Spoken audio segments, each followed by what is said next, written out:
نحمدہ ونصلی ونسلم علی رسولہ الکریم اما بعد فاعوذ باللہ من الشیطان الرجیم بسم اللہ الرحمن الرحیم۔ یہ سوال و جواب کی نشست ہے تاکہ جو سوالات عام لوگوں کو پیش آتے ہیں یا ان کے ذہن میں پیدا ہوتے ہیں تو ان کا جواب دینے کی سعی کی جائے۔ آج جو یہ ایک چٹ آئی ہے اس پر 5 سوال ہیں۔ پہلا سوال یہ ہے کہ امام اور مقتدی کی نماز میں کچھ فرق ہوتا ہے یا نہیں، یعنی امام اور مقتدی کی نماز ایک جیسی ہوگی یا اس میں کوئی فرق ہوگا۔ اس میں فرق یہ ہوگا کہ قرات جو ہے نا، قرات یعنی قرات سے مراد ہے قرآن مجید پڑھنا، وہ صرف امام کرے گا، مقتدی نہیں کرے گا، کیونکہ رسول کریم صلی اللہ تعالیٰ علیہ وآلہ وسلم نے فرمایا کہ قراءۃ الامام لہ قراءۃ، کہ امام کی جو قراءت ہے وہی مقتدی کی قراءت ہے، یعنی تکبیریں امام بھی کہے گا، مقتدی بھی کہیں گے، ٹھیک ہے۔ اس طریقے سے تسبیحات امام بھی کہے گا، مقتدی بھی کہے گا، سلام پھیرنا ہے امام بھی کہے گا، مقتدی بھی کہے گا، لیکن جو قراءت ہے وہ امام کرے گا، مقتدی نہیں کرے گا۔ نماز جو ہے وہ جہری ہو، جس میں اونچی آواز سے قراءت کی جاتی ہے، جیسے عشاء کی نماز ہے، مغرب کی نماز ہے، یا سری ہو جیسے ظہر کی نماز ہے، عصر کی نماز ہے، تو قراءت امام نہیں کرے گا۔ دوسرا یہ ہے کہ اذا قال الامام ولا الضالین قولوا آمین، تو امام جب ولا الضالین کہے گا تو مقتدی آمین کہیں گے، یعنی امام کے لیے آمین کہنا جو ہے اس کا حکم نہیں ہے۔ یہ صرف ایک چیز اور، جو ہر رکعت کے شروع میں بسم اللہ پڑھنی سنت ہے، ہر رکعت کے شروع میں بسم اللہ پڑھنی سنت ہے، لیکن بسم اللہ جو ہے وہ سورہ فاتحہ کے تابع ہے، یعنی بسم اللہ وہ پڑھے گا جو سورہ فاتحہ پڑھے گا، کیونکہ سورہ فاتحہ امام پڑھے گا، مقتدی نہیں پڑھے گا، اس لیے بسم اللہ الرحمن الرحیم بھی امام پڑھے گا، مقتدی نہیں پڑھے گا۔ باقی جو ہے وہ تسبیحات، تکبیرات، سلام وغیرہ وغیرہ، اس میں امام اور مقتدی میں کوئی فرق نہیں ہے سوائے قرات کے۔ یہ اور کوئی اس تعوذ جو ہے نا، یہ بھی سورہ فاتحہ کے تابع ہے، یعنی سورہ فاتحہ کے تابع۔ وَإِذَا قَرَأْتَ الْقُرْآنَ فَاسْتَعِذْ بِاللَّهِ، جب قرآن کی قرات کرو تو اللہ کی پناہ مانگا کرو۔ تو تعوذ اور تسمیہ یہ سورہ فاتحہ کے تابع ہیں، جو سورہ فاتحہ پڑھے گا وہ پڑھے گا، کیونکہ وہ مقتدی نہیں پڑھے گا، امام پڑھے گا، اس لیے یہ بھی امام پڑھے گا، مقتدی نہیں پڑھے گا۔ دوسرا سوال ہے، اگر مسجد میں مقررہ امام موجود نہ ہو تو کوئی آدمی جس نے نماز سے پہلے موقدہ سنتیں ادا نہ کی ہوں تو وہ فرض نماز کی امامت کروا سکتا ہے یا نہیں؟ تو بہتر تو یہ ہے کہ اس نے سنتیں موقدہ پڑھی ہوں تو وہ جماعت کروائے، لیکن اگر وہ نہیں پڑھ سکا، وہ خود لیٹ ہے، فرض کریں نا بندے جماعت کے لیے بیٹھے ہوئے ہیں، کوئی بندہ جماعت کرانے کا اہل نہیں ہے، 5 ٹائم پہلے ہی اوور ہو گیا ہے، ایک بندہ آتا ہے جو جماعت کرانے کا اہل ہے لیکن اس نے ابھی سنتیں نہیں پڑھی، تو وہ جماعت اگر کروا دے گا تو اس میں کوئی قباحت نہیں ہوگی، یعنی بہتر یہ ہے کہ وہ سنتیں پڑھ لے، لیکن اگر اس نے نہیں بھی پڑھی اور اس نے جماعت کروا دی تو جماعت میں کوئی قباحت نہیں ہوگی، اس کی جماعت صحیح ہوگی۔ تیسرا سوال ہے، کیا نماز میں صورتوں کی ترتیب میں تبدیلی کرنے سے کوئی فرق پڑتا ہے؟ یہ ہے، اس کو کہتے ہیں قراءت مقلوبہ۔ قلبہ ہوتا ہے پلٹ دینا کسی چیز کو، قلبہ پلٹنا، اسی سے انقلاب ہے، حالات کو پلٹ دیا، اسی سے قلب ہے دل، خیالات آتے جاتے رہتے ہیں اس میں۔ تو مثلا ایک بندے نے نماز میں پہلی رکعت میں اس نے سورہ ناس پڑھ لی اور دوسری رکعت میں سورہ الفلق پڑھ لی، تو اس کی نماز کا کیا حکم ہوگا؟ اس کو کہتے ہیں قراءت مقلوبہ، کہ ترتیب بدل کے قراءت کرنا۔ یا اس نے پہلی رکعت میں فرض کریں کہ 25ویں پارے میں سے پڑھا ہے اور دوسری میں وہ 21 میں سے پڑھ رہا ہے، اس کا کیا حکم ہے؟ یہ جو قراءت مقلوبہ ہے، اگر تو امام کو معلوم نہ ہو کہ یہ میں قراءت مقلوبہ کر رہا ہوں، یا وہ بھول جائے، اسے یاد نہ رہے، تو نماز میں کوئی حرج نہیں ہے، ٹھیک ہے۔ اگر اس نے جان کے ایسا کیا ہے تو نماز مکروہ تنزیہی ہوگی، تحریمی نہیں، سجدہ ثواب نہیں واجب ہوگا اس پر، ٹھیک ہے، سجدہ ثواب نہیں واجب ہوگا۔ اور یاد رکھنا کہ قرات جو ہوتی ہے، اگر اس کا کوئی ایسا مسئلہ بن جائے تو اس سے سجدہ ثواب نہیں ہوتا، بلکہ پھر نماز فاسد ہوتی ہے۔ یعنی قرات کے جو مسئلے ہوتے ہیں نا، ایک تو ہے نا بندے نے سورہ فاتحہ میں اس نے پڑھنی تھی، پہلی رکعت میں نہیں پڑھی، یا اس نے ساتھ قرات کرنی تھی نہیں کی، ویسے رکوع میں یہ تو پڑھی نہیں نا، اس کی تو بات اور ہے نا، واجب رہ گیا۔ اگر اس نے غلطی کی ہے قرات کرتے ہوئے، اس نے کوئی لفظ ایسا پڑھ دیا جو قرآن میں ہے ہی نہیں، اس نے قرات کرتے ہوئے کوئی لفظ ایسا پڑھ دیا جو قرآن میں ہے ہی نہیں، یا اس نے کوئی فوش غلطی کر دی ہے، تو پھر نماز فاسد ہو جاتی ہے، اس سے سجدہ ثواب واجب نہیں ہوتا۔ تو قرات مقلوبہ جو ہے، اگر وہ معلوم اسے نہیں تھا یا اس نے نادانستہ ایسا کیا، تو یہ اس کی نماز پہ کوئی اثر نہیں پڑے گا۔ اگر اس نے جان بوجھ کے ایسا کیا ہے تو اس کی نماز مکروہ تنزیہی ہوگی، واجب الاعادہ نہیں ہوگی، سجدہ ثواب اس پہ واجب نہیں ہوگا۔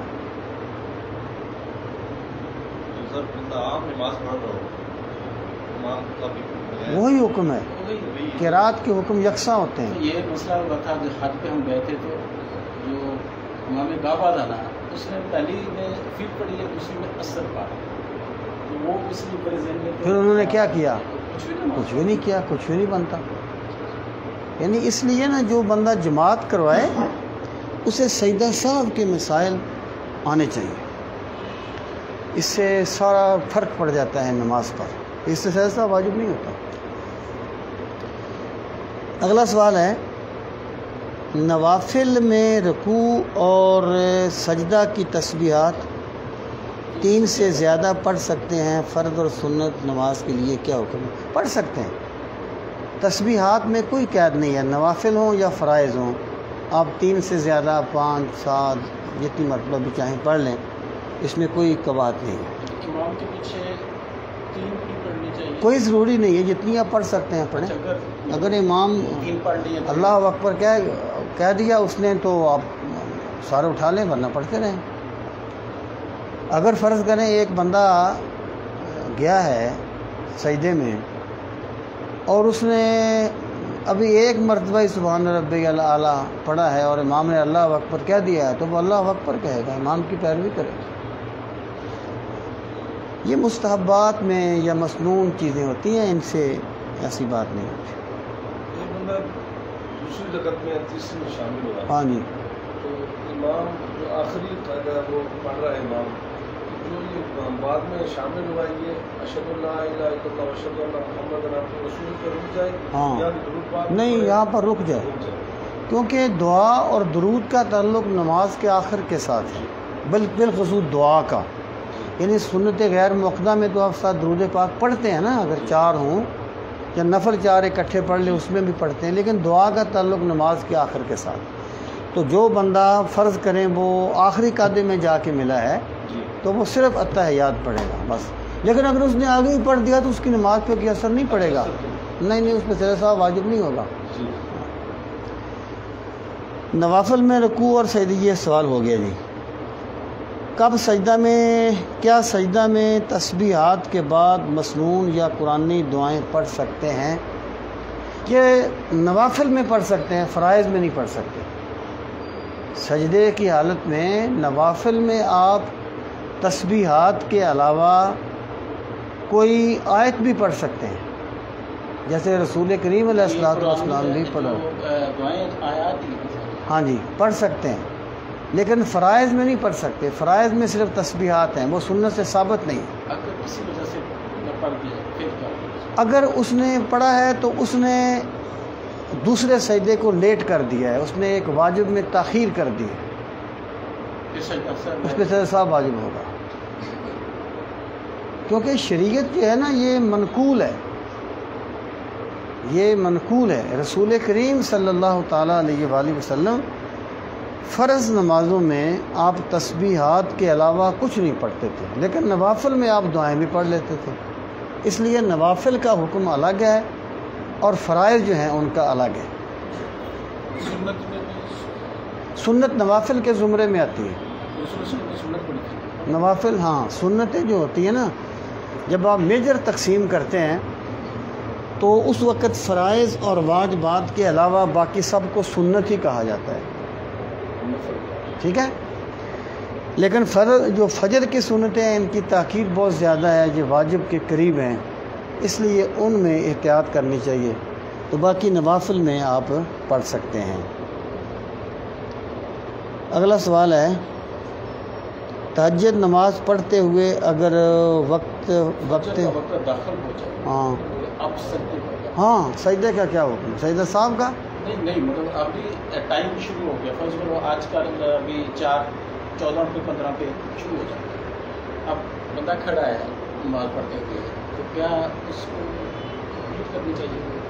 نہیں، فقہا نے یہ لکھا، عالمگیری میں نے یہ پڑھا تھا کہ اگر وہ تہجد پڑھ رہا ہے اور پڑھتے پڑھتے فجر کی اذان شروع ہو گئی، اذان تو آدھا گھنٹہ لیٹ ہو گیا، ایسے داخل ہو جاتا ہے، جیسے میرا اپنا یعنی میں یہ عرض کرتا ہوں کہ اگر اسے بالکل کنفرم ہو گیا ہے نا کہ وقت شروع ہو گیا ہے فجر کا اور میں نے اس کے بعد پڑھی ہے، تو پھر اس کی وہ تہجد نہیں ہوگی، پھر وہ اس کی فجر کی سنتیں بن جائیں گی،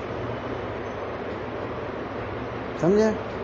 ہاں اگر کوئی ابھی جیسے ہوتا ہے نا، فرق ہوتا ہے، بعض کے نزدیک یہ ہے، بعض کے ایک شک کا ماحول بن جاتا ہے، اس میں گنجائش نکل سکتی ہے، لیکن اگر اسے کنفرم ہو گیا کہ بھی یہ تہجد کا وقت گزر گیا تھا اور میں نے یہ جو نوافل پڑھے ہیں جو میں نے فجر کے وقت میں پڑھے ہیں، تو وہ فجر کی سنتیں بن جائیں گی، تہجد نہیں رہے گی۔ جی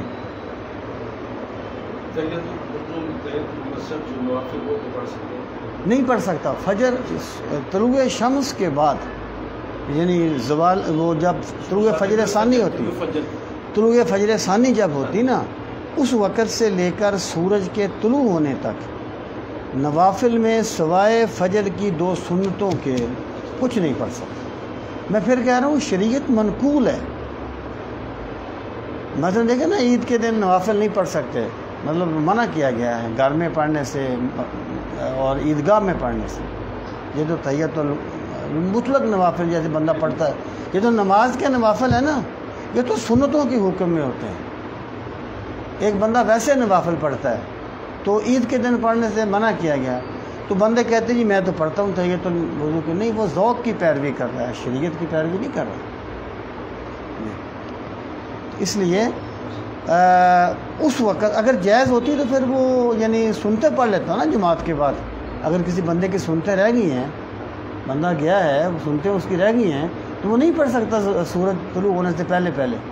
وہ بھی امام ابو یوسف کہتے ہیں کہ بعد میں پڑھ لے، حالانکہ سنتوں کی تو قضا ہوتی نہیں ہے، تو ٹھیک ہے، احتیاطاً امام ابو یوسف کے قول پہ فتویٰ دے دیا جاتا ہے، تو پڑھ لینی چاہیے، لیکن نوافل کوئی جائز نہیں۔ ہاں قضا نماز آپ پڑھ سکتے ہیں، قضا نماز پڑھ سکتے ہیں، سجدہ صاحب سورج طلوع کے بعد پڑھی ہے تو اس میں سنتیں پڑھیں گے ساتھ، فجر قضا ہو گئی، فجر قضا ہو گئی اور سورج طلوع ہو گیا ہے۔ اگر ایک بندے کی نماز فجر قضا ہو گئی ہے اور اس نے اسے اسی دن زوال شمس سے پہلے پڑھا ہے، تو وہ سنتیں بھی پڑھے گا اور فرض بھی پڑھے گا۔ رسول کریم صلی اللہ تعالیٰ علیہ وآلہ وسلم کا ایک اسوہ اس میں موجود ہے، وہ امت کی تعلیم کے لیے ہی سرکار نے ایسا ہوا اللہ کے نظام میں۔ تو لیکن اگر وہ اس وقت نہیں پڑھتا، یعنی وہ زور کے ساتھ پڑھتا ہے فجر، تو پھر وہ صرف فرض پڑھے گا۔ اگر اسی دن وہ قضا کرے گا زوال شمس سے پہلے تو پھر وہ 7 سنتیں بھی پڑھے گا۔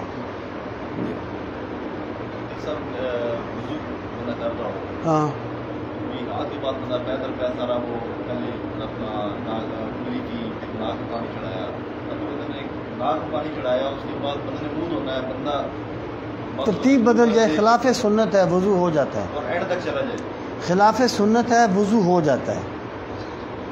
وضو میں یعنی جو 4 چیزیں فرض ہیں نا، وہ تو فرض ہیں، ترتیب سنت ہے۔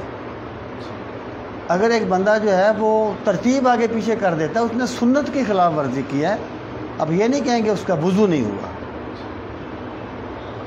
جی اور بندہ سنت غیر مردہ پڑھ رہا ہو، جیسے اثر کی ہے اور عشاء کی، سنتے پڑھ رہا بھی یوم یقوم حساب تک بندے نے پڑھی، اس کے اوپر انہیں 29 سلام پھیر دیے، کھڑا ہونے کی بجائے سلام پھیر دیے، پہلے کے لیے پہلے قعدہ میں پہلے 2 جو رکعتیں ہیں آخر تک بندہ پڑھتا ہے نا یوم یقوم حساب تک، بندے نے آگے کھڑا ہونا تھا اللہ اکبر کر کے، تو اس کے وقت نے سلام پھیر دیے، اس بارے میں پہلی بات تو یہ ہے، یہ بات ابھی ہوئی ہے کہ جب وہ بیٹھے گا تو وہ التحیات پڑھے گا اور ساتھ درود پاک پڑھے گا، دعا نہیں مانگے گا، دعا نماز کے آخر میں ہے، ایک بات۔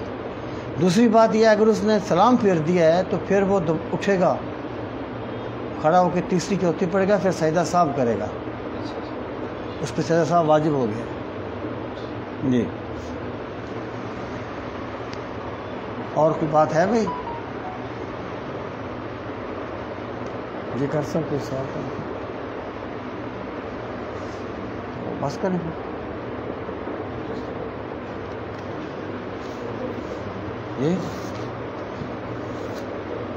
جی یہ ایک 2 باتیں ہیں۔ پہلی بات یہ ہے کہ شریعت میں، یہ میں ولایت کے بارے میں کچھ باتیں عرض کرنا چاہتا ہوں، کیونکہ جمعہ پر یہ ہمارا تصوف ہی چل رہا ہے، اسی مناسبت سے میں ولایت کے بارے میں کچھ عقیدے کی باتیں۔ سب سے پہلی بات یہ ہے کہ ولی کہتے کسے ہیں، یعنی اصطلاح میں ولی کسے کہتے ہیں؟ ویسے تو یعنی ظاہر ہے ہر بندہ مومن جو ہے وہ اللہ تعالیٰ کی ولایت کے دائرے میں ہی ہوتا ہے، لیکن اصطلاح میں ولی کسے کہتے ہیں؟ تو شریعت میں ولی سے مراد ہر وہ شخص ہوتا ہے جو اللہ تعالیٰ اور اس کی صفات کا عارف ہو، یعنی وہ فقہ تو جانتے ہی ہے نا، اسے اللہ تعالیٰ کی صفات کے بارے میں بھی علم ہو، وہ اللہ تعالیٰ کی صفات کو جاننے والا ہو، ممکنہ حد تک عبادات پر دوام کرنے والا ہو، یعنی اللہ تعالیٰ کی صفات سے کا عارف ہو اور عبادات میں جہاں تک اس کے لیے ممکن ہے اس پہ دوام اختیار کرنے والا ہو، دنیاوی لذتوں اور شہوتوں سے اعراض کرنے والا ہو، یعنی وہ شہوتوں کا غلام نہ ہو، اور دنیاوی امور میں دنیا داروں کی طرح ڈوبا ہوا نہ ہو، یعنی ویسے تو ظاہر ہے بندہ جتنے بھی اعلیٰ مقام پر ہے اس کے بچے ہیں، اس کے بچوں کے معاملات ہیں، لیکن جیسے ایک دنیا دار جو ہے وہ دنیا کے لیے ہر چیز کو پیچھے چھوڑ دیتا ہے، اللہ کا ولی اس طریقے سے نہیں کرتا، وہ ان میں ڈوبا ہوا نہیں ہوتا۔ اس سے مراد لذت ترک کرنے سے مراد یہ ہے کہ وہ لذتوں میں ڈوب کر اللہ تعالیٰ کی ذات سے غافل نہ ہو جائے۔ اب آپ دیکھیں، اب اس بارے میں چند عقیدے ہیں، ان عقائد پہ آپ غور فرمائیں۔ پہلی بات یہ ہے کہ ولایت کہ فلاں بندہ اللہ کا ولی ہے، اس سے مراد یہ ہے کہ اسے اللہ تعالیٰ کا قرب خاص حاصل ہے، وہ اللہ تعالیٰ کے خاص قرب کے دائرہ میں ہے۔ اور اس کے بعد دوسرا عقیدہ یہ ہے کہ لا یبلغ ولی درجۃ الانبیاء کہ کوئی ولی کسی نبی کے درجے کو نہیں پہنچ سکتا. یہ عقائد نصفیہ کی عبارت ہے. لا یبلغ ولی درجۃ الانبیاء، ولی جتنا بھی اعلیٰ شان والا ہو وہ کسی نبی کے درجے کو نہیں پہنچتا. اور علامہ تفتازانی کہتے ہیں کہ فما نقلا عن بعض الکرامیہ من جواز کون الولی افضل من النبی کفرا و دلال، کہ جو بعض کرامیہ سے، یہ ایک فرقہ ہے کرامیہ کے نزدیک ہے لوگوں کو ترغیب دلانے کے لیے اپنے پاس سے حدیثیں گاڑ کے بیان کرنا بھی جائز ہے. وہ کہتے ہیں نیت بڑی اچھی ہے نا کہ ہم لوگوں کو مائل کر رہے ہیں، تو حالانکہ جھوٹ ہی ہے جو آپ نے سرکار کی طرف منسوب کر دیا ہے. پر وہ کہتے ہیں کہ کرامیہ سے جو یہ نقل کیا گیا ہے کہ ولی جو ہے وہ نبی سے افضل ہوتا ہے، کفر و دلال، یہ عقیدہ کفر ہے اور گمراہی ہے. اگلا عقیدہ یہ ہے کہ درجات ولایت میں کوئی درجہ ایسا نہیں ہے یہاں پہنچ کر کسی ولی سے احکام شریعت کی پابندی ختم ہو جائے. یہ میں نے جمعے پر بھی اس پہ زور دیا تھا کہ حضرت داتا صاحب کی میں نے عبارت پڑھی تھی کہ اللہ تعالیٰ کے قرب کی راہوں میں کوئی راہ ایسی نہیں آتی، کوئی منزل ایسی نہیں آتی یہاں پر ایک بندہ جو ہے وہ یہ کہے کہ مجھے اب عبادت کی ضرورت نہیں رہی، میں عبادت سے مستغنی ہو گیا ہوں. یہ اہل سنت کے عقائد ہے. اگلا عقیدہ یہ ہے کہ اولیاء اللہ کی کرامت حق ہے. یہ معتزلہ اس کا انکار کرتے ہیں. وہ کہتے ہیں جی پھر نبی اور معجزے میں، پھر وہ نبی اور ولی میں فرق کیسے ہوگا کہ نبی معجزہ دکھاتا ہے اور ولی کرامت دکھاتا ہے، تو پھر ہم فرق کیسے کریں گے. دلائل جو بھی ہیں، اہل سنت کا عقیدہ یہ ہے کہ کرامت حق ہے. قرآن مجید سے اس کا ثبوت ہے کہ حضرت مریم کے پاس بے موسم پھل آتے تھے، حضرت سلمان کا غلام تخت بلقیس لے آیا تھا، اور یہ چیز اہل سنت کے عقائد میں شامل ہے کہ کرامت حق ہے. کرامت کا منکر اہل سنت میں سے نہیں ہوتا. اب سوال یہ ہے کہ کرامت کہتے کسے ہیں؟ تو وہ خلاف عادت کام، یعنی ایک ہوتا ہے کام کا عادت کے موافق ہونا، ایک ہے کام کا عادت کے خلاف ہونا، اسے کہتے ہیں خرق عادت. جی خلاف عقل نہیں ہوتی کرامت، خلاف عقل نہیں ہوتی. اس پر ایک نئی بات ہے. نہیں خلاف عقل نہیں کہہ سکتے، ماوراء العقل کہتے ہیں. خلاف عقل نہیں ہوتا. یہ نیچریوں کی دلیل ہے جو نہیں مانتے نا کرامت کو. وہ کہتے ہیں کہ اللہ تعالیٰ کا ایک نظام ہے اور نظام بدل نہیں سکتا، اس لیے یہ خلاف عقل چیز ہے. حالانکہ یہ خلاف عقل نہیں ہوتی. بعض چیزیں ہماری عقل سے ماوراء ہوتی ہیں، خلاف عقل نہیں ہوتی. مثلا شریعت نے یہ کہا کہ جی آپ نے مغرب کے 3 فرض پڑھنے ہیں اور عشاء کے 4 پڑھنے، ہمیں نہیں پتہ کیوں پڑھنے ہیں. یہ خلاف عقل نہیں ہے، یہ ہماری عقل سے ماوراء ہے. یہ شریعت عقل کامل کے، یعنی عقل کامل شریعت کی ہر بات کو سمجھتی ہے، اور وہ پیغمبر کی عقل ہوتی ہے، ماء و شماع کی عقل نہیں ہوتی. اچھا کرامت کیسے کہتے ہیں؟ تو میں نے عرض کیا خلاف عادت کام اگر کسی ولی سے ظاہر ہو تو اسے کرامت کہتے ہیں. یعنی خلاف عادت کام اگر نبی سے ظاہر ہوگا تو معجزہ ہوگا، اگر ولی سے ظاہر ہوگا تو کرامت ہوگا. آپ نہیں کہہ سکتے کہ یہ ابو بکر صدیق کا معجزہ ہے، معجزہ نبی کے ساتھ خاص ہے. ٹھیک ہے.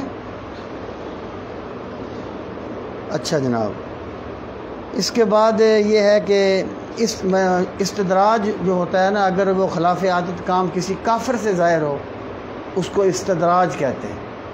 استدراج جیسے حضرت موسیٰ کے مقابلے میں جادوگر آئے تھے تو انہوں نے بھی اپنی رسیوں کو سانپ بنا دیا تھا، ان کا استدراج تھا. حضرت موسیٰ نے اژدہا بنایا تھا، وہ معجزہ تھا. اچھا ولی کبھی احکام شریعت سے انحراف نہیں کرتا. طریقت اور حقیقت شریعت کے خادم ہیں. یہ میں نے جمعے پر بھی بیان کیا تھا کہ ایک شریعت ہے، ایک طریقت ہے، ایک حقیقت ہے. حضرت مجدد پاک فرماتے ہیں کہ حقیقت اور طریقت دونوں شریعت کے خادم ہیں. شریعت ہوگی تو اس کی کوئی حقیقت ہوگی، شریعت ہوگی تو اس کی کوئی طریقت ہوگی. یہ اہل سنت کا عقیدہ ہے. اچھا، اگلی بات یہ ہے کہ ولی کے لیے کرامت کا ہونا شرط نہیں ہے. اولیاء اللہ جو ہیں وہ کرامت کو کوئی اتنی باعث فخر چیز نہیں کہتے. کرامت حق ہے اور اس کا ایک مقصد ہوتا ہے لوگوں کو مائل کرنا، لیکن اولیاء اللہ کے نزدیک اصل چیز استقامت ہوتی ہے شریعت پر. کرامت پر وہ اس کو کوئی ایسی اہمیت نہیں دیتے کہ میں نے یہ کرامت دکھا دی ہے. وہ تو اس کو حیض الرجال کہتے ہیں. شاہ ولی اللہ کہتے ہیں کہ میرے والد تو کرامت کو حیض الرجال کہا کرتے تھے. تو کرامت حق ہے، لیکن ولایت کی شرط نہیں ہے. حضور غوث پاک نے فرمایا تھا کہ ولایت کا 1000 درجہ ہے اور کرامت پہلا درجہ ہے. اگر پہلے پر روک گیا تو آگے کیسے جائے گا؟ تو یہ کچھ بنیادی چیزیں تھیں ولایت کے بارے میں. اللہ تعالی ہمیں دین کا فہم صحیح نصیب فرمائے. ایک چیز جی، تہجد کے بارے میں 8، 12 اور 11 کا جی، یہ مختلف اقوال ہیں. اس کا ذرا تھوڑا سمجھا. یہ مختلف اقوال ہیں، لیکن رسول کریم صلی اللہ علیہ وسلم عموماً 8 رکعتیں پڑھا کرتے. اگر کسی نے 2 بھی پڑھ لی تہجد اس نے بھی پڑھ لی، کسی نے 10 پڑھ لی اس نے بھی پڑھ لی، 12 پڑھ لی اس نے بھی پڑھ لی، لیکن عموماً